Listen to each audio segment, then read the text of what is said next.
up, guys? Welcome back. Thanks for tuning in on your weekly Wisdom Wednesday. This is Danny from Taking Saturn. This week's Wisdom Wednesday is based on finger stretching. Just like anything you do with your muscles, extraneous sports activities, whatever, you're going to want to do some stretches and warming up in order to, be more efficient and not hurt yourself and whatnot. In guitar playing, the same thing kind of goes. Probably not going to hurt yourself, but it will make you a much better player. Things that I like to do is stretching your fingers kind of like this, and then switching them up. Just kind of running through all your fingers, holding for maybe 10-15 seconds. And then another exercise is kind of going like this, just stretching each one out. I know it sounds real kind of simple, but it's something you really want to try out. Anyways, I'm going to elaborate a little bit further on this. So if you want to catch me, catch the rest of this episode, you can catch it on Facebook. Otherwise, I'll catch you next week on the next week's Wisdom Wednesday.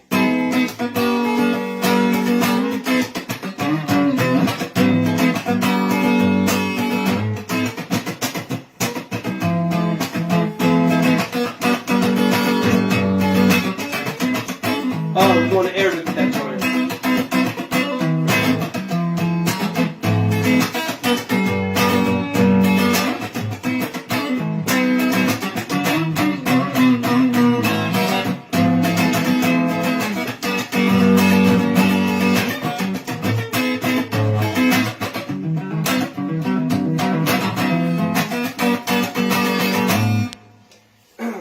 Alright guys, so just to continue off where we left off, we're going to be working with some finger stretches.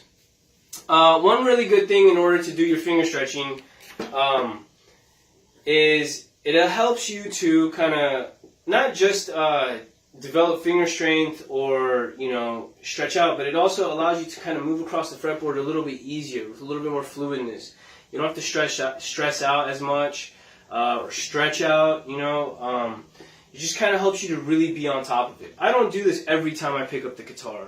To be honest, I'm kind of more of a lazier player, unfortunately. But if I did do it every time, it would be much better for me. But I do it whenever it does matter. Like if I'm doing a studio session, if I'm going to be playing in a show, if I'm going to be playing with some people, jamming out with some friends, whatever, that I want to take it seriously, I will do it. Just really helps out. You can try it out, you know what I mean? And you'll see for yourself that it really does make a difference.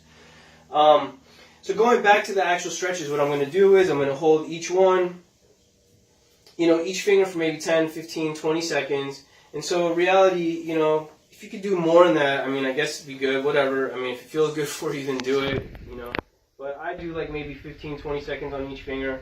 And then you just kind of reverse it, whichever finger you're doing.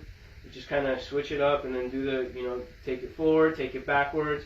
And then I do this exercise where I do it with, spread out my fingers. This kind of helps with doing some, wide stretches on the fretboard. Alright, and just hold each one for the same amount of time. And then one last thing that I also do is I go like this, is I do some kind of finger stretch, weightlifting for the fingers.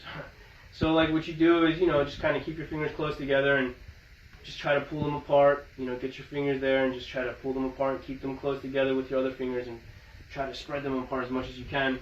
And that just really kind of helps to develop a little bit more strength. I really recommend doing this, but once again, I don't even do it every single time, but I do really, really recommend that you do it. I'm sure you will see a big difference. It really cuts down with like a warm-up time and whatnot. You just kind of come out the gate ready to rock, you know what I mean? But, when I'm playing some things and I really want to be on it and you're doing some stretches, you really need to be on it. You don't want to kind of be hesitant on the notes, So, obviously not everything requires a massive stretch, but some parts in phrasing does require, like...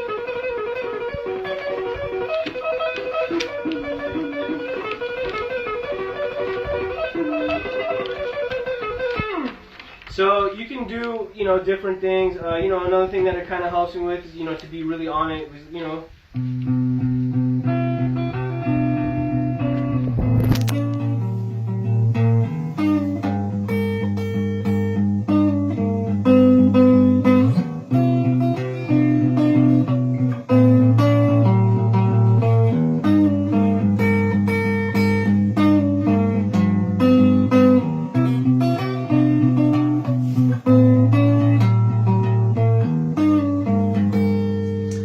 it just really helps to just really kind of be on it and not be so hesitant when you're making these kind of weird like fingerings and that are kind of all the way across the fretboard and whatnot. So I really do recommend you try it.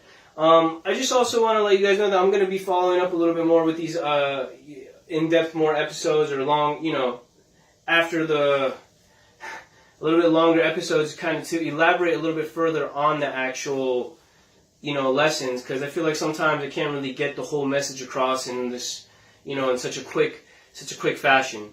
So I just want to say thanks for tuning in. Hope to see you guys next week, and on your weekly Wisdom Wednesday. And D-Hat out.